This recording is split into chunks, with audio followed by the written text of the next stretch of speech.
Bir anam var yaşlı, koyma gözün yaşlı.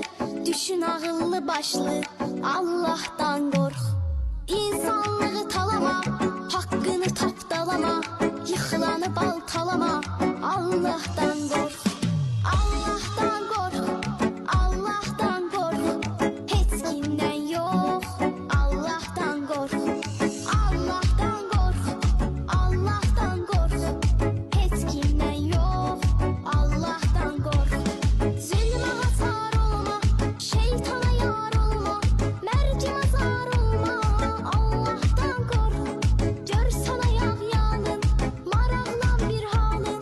Yeme etimin malın, Allah'tan kork. Nabehreme bakma, yeme haram lokma. Hiç kimden korkma, Allah'tan kork. Yaşa tefekkürlü, günahlar her türlü. Olma teçeppürlü, Allah'tan kork. Allah'tan kork, Allah'tan kork. Hiç kimden yok, Allah'tan kork. Allah'tan kork, Allah'tan kork. Hiç kimden yok, Allah'tan kork. Olsa bir imkansız, davranma amansız. Eşi day vicdansız, Allah'tan kork. Hayata gelmek var, sonunda ölmek var.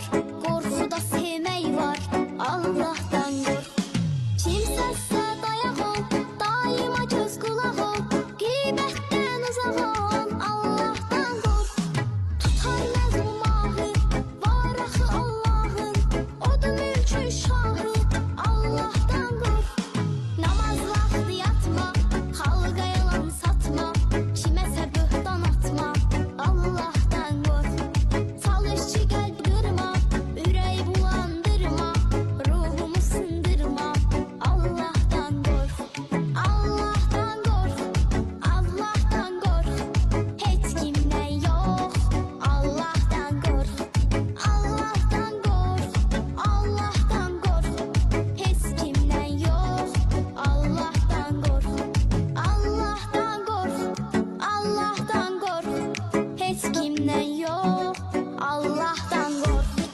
Allah'tan kork, Allah'tan kork.